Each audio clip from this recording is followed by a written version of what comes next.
There's three types of black girl archetypes that are the norm here.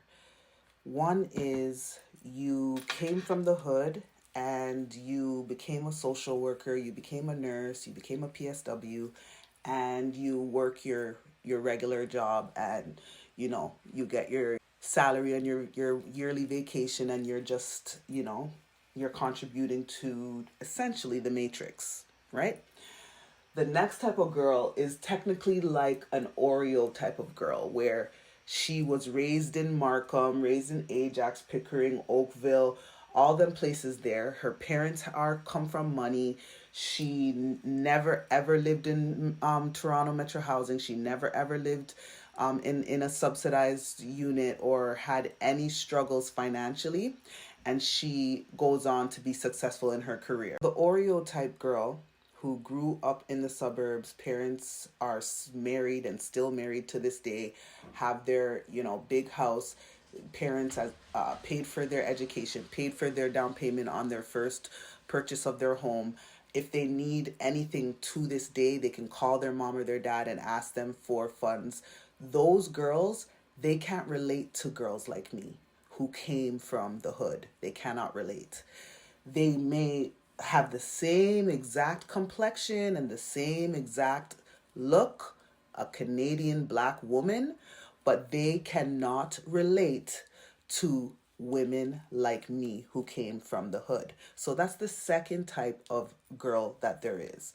The third type of girl that there is sort of the girl who comes from the hood but never elevates. She just stays ratchet, she stays hood, she does the stripper thing. And some of those girls in the third category, they actually don't necessarily all have to come from the hood. They could come from Ajax, they could come from Pickering, they could come from, they come from all over the GTA, but they stick in and stay with the typical stereotype of what a modern, young, urban, cultured black girl is. That archetype. She may be a bottle service girl. I find that those girls, their whole persona is predicated on sexuality. Like, it's either, they could even be an artist, they can be a makeup artist, they can do lashes, they can, but they're not on anything bigger than. Yeah, so that third girl archetype, like, she's all about fun, she's all about traveling, even though the other girls are too, but they are a little bit more either stuck because of work. And I'm gonna actually do a full breakdown on this so that you guys can see exactly what I'm talking about. But essentially, the girl who came from the hood, okay, who is fly, swaggy, fit, um, good looking, attractive, intelligent, okay, and educated. That woman, and also business savvy, entrepreneurial minded, is not non existent here.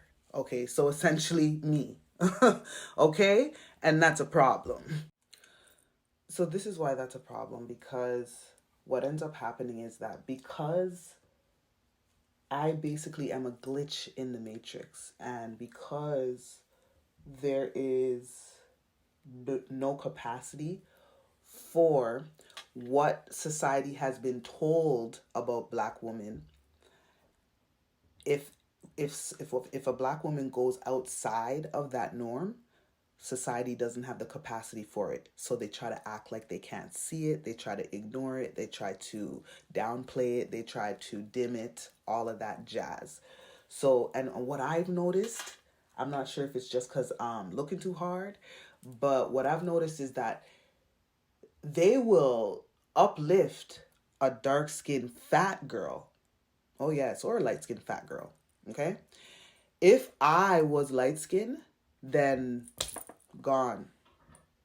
So if I was doing something that wasn't so serious, wasn't so stand on business, wasn't so go getter, wasn't so um, aligned, using my talents to be the change I want to see, and to actually try and solve some of these tricky issues that we have on a socioeconomic level, because that's what my goal is, and I come from the hood, that's a problem. So all the dark skinned women who are just, goody two shoe, even if they came from the hood, they didn't go through any craziness.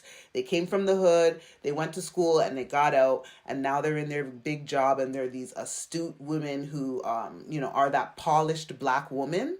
Though those girls can get on media